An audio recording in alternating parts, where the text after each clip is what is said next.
Hello everyone and welcome back to Lucky15, where I'll be giving you my each way Lucky15 predictions for tomorrow's horse racing action as usual here on the channel. If you're brand new to our channel, I give daily horse racing predictions in the format of an each way Lucky15 bet, and we have our good days and we have our bad days. I created this channel around about 6 months ago now because in a couple of weeks time I will be starting a master's degree in sports broadcast and journalism to pursue my dream job of being a sports journalist, and the sport I'd like to work in most is horse racing. So that's why I created the channel, really to gain some confidence behind the camera, upload videos every day and just have a bit of fun sharing with you my knowledge and enthusiasm of horse racing. And like I said, it's just a bit of fun at the end of the day, and we have had our good days, our very good days on the channel, and we've also had our very bad days, which is kind of the way horse racing goes.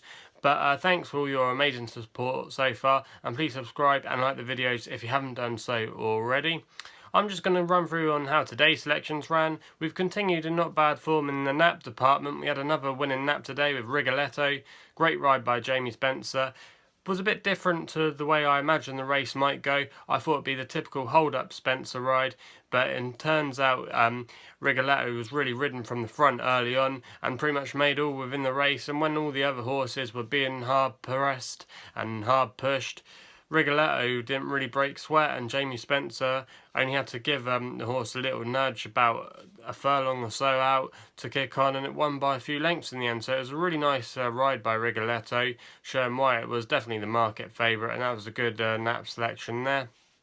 But we had a non-runner, unfortunately, with one of our other selections, Go Roo, in the 4:20 at Lingfield. So it just left us with two other runners today. We had Sweet Pursuit, which was always in midfield in the 2:40 at Chepstow, and then when it needed that kind of time to go and make the run, it was kind of blocked in, and then it got switched on the outside and it ran on a little bit late home, finishing in round about 5th place in the end. Our other selection was WG Grace at Lingfield, was running against the standside rail, and that probably wasn't the place to be today. A lot of the winners from watching the racing tended to come down the middle, and that probably would have helped its claim, but it did finish in 4th place in the end, so it wasn't the worst result ever. At least we were picking horses that gave themselves a little bit of a chance.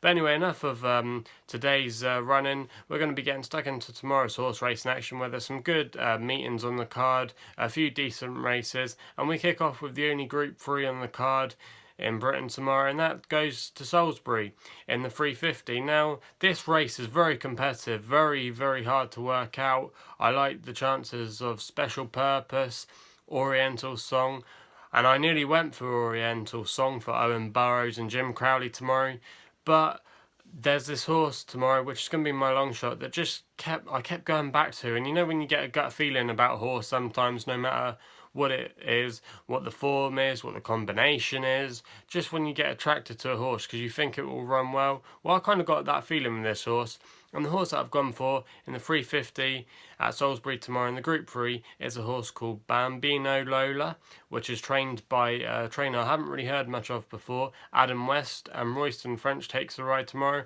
Now this horse is very unexposed. It's 2 wins from its 3 starts, and last time out was at Course and Distance over Salisbury in a very nice performance. It had been running prior to that over 7 furlongs, where it notched up its first ever win. Was over 7 furlongs, I should say, but they kind of dropped it back in trip last time out to 6 furlongs, and that tended to really suit this horse. And its only other run, which was in defeat, came at Newmarket, where it finished 3rd that day on quite soft ground, and it still really wasn't a bad performance, finishing behind a couple of good horses, and I think you could forgive it that time. Tomorrow conditions should definitely suit it, and it's 16-1 with bookmakers at the moment, and the way that it won last time by 3.5 lengths at Salisbury, beating a few handy horses, it's got to be said. They weren't the worst horses in the world, and it was a very assertive performance that day. I thought this horse had a very good chance of being in the mix tomorrow and could be the surprise package in the race tomorrow, and could potentially be the market mover as we get closer to the race time tomorrow. So that's my first selection for tomorrow, Bambino Lola. Our next selection sees us then go to Haydock, and the horse that we've gone for here is in the 4 o'clock, and the horse is called Solomon's Bay, which is trained by Roger Varian, and Sylvester de Souza will take the ride tomorrow, currently around 7 to 1 with bookmakers at the moment. Now this horse has been running not too badly of late. It's only a 3-year-old, and it has been running in Group 3s where it's run not too badly in listed races, and it hasn't quite won in those races, but it's back in a handicap tomorrow, which I think could definitely potentially suit this horse. And I thought a 7 to 1 tomorrow, he could be the danger in this race tomorrow.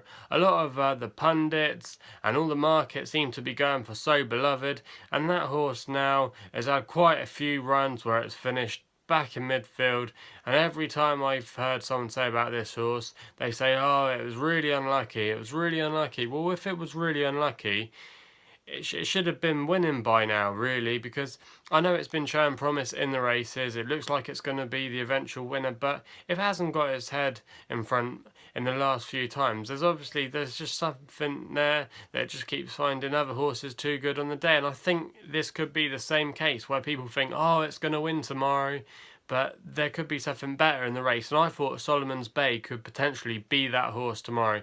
So it'd be an interesting matchup on paper. There's also a couple of other handy rivals in the race tomorrow, but I thought Solomon's Bay at 7 to 1 had a very good chance in this race. They also try the blinkers on tomorrow, first time out, and I like that when the horse gets the blinkers put on. I think that's often a good move for horses, and I thought that horse could run very well tomorrow. So that's going to be my second selection at Haydock tomorrow. We then go over for my nap for tomorrow on the Only Jumps card of the day at Sedgefield, and the horse that we've gone for here, it's not original, but it's in the 4:10. It's called Gibson Park, trained by Dan Skelton, who we've already mentioned lots of times on the channel here recently. He's having a cracking season so far, topped by a country mile at the Trainers' Championship.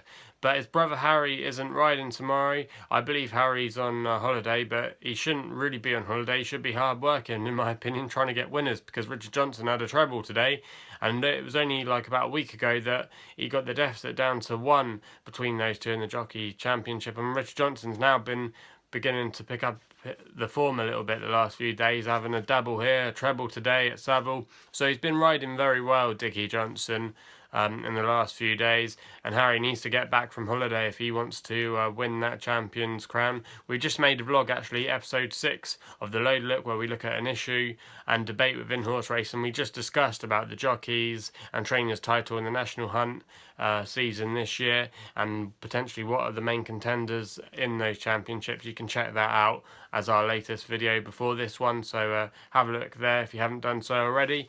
But yeah, the jockey riding this one tomorrow will be an amateur jockey, but he's a respected amateur jockey. I can't remember what his first name is, but he's Mr. S. Davis Thomas. He's got a £7 claim, and that will definitely come in useful for this horse tomorrow, which was a course and distance winner last week, Gibson Park, by 13 lengths, beating a fairly useful rival in Manlook for Donald McCain by 13 lengths.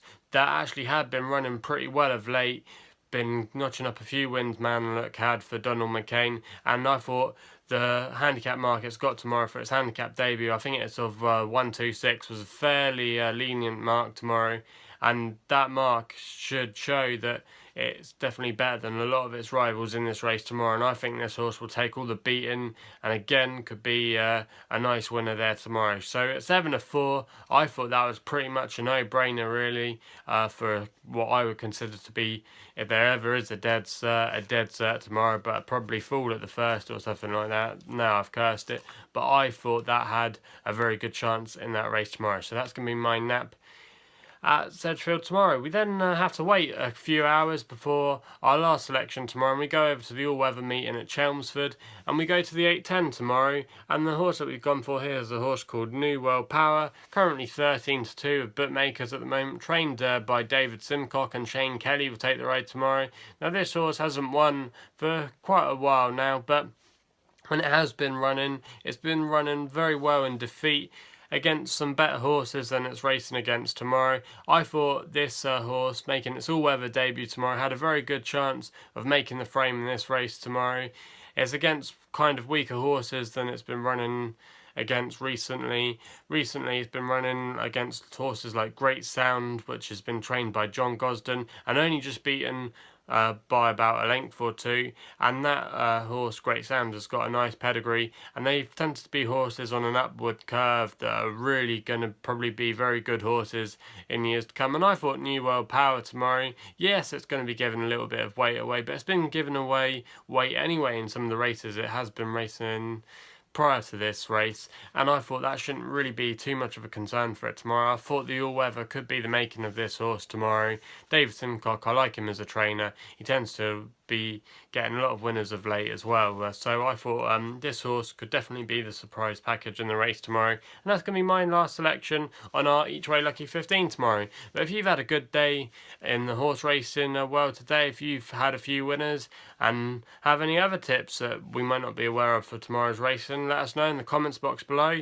If you also want to go against me, if you don't agree with any of my selections, or if you do agree, let your opinions be known in the comments box below. Also as well, please subscribe to the channel if you haven't done so already. You can follow us on social media at LuckyLoads15 on Twitter and at Facebook as well. Gamble responsibly, and we'll be seeing you soon.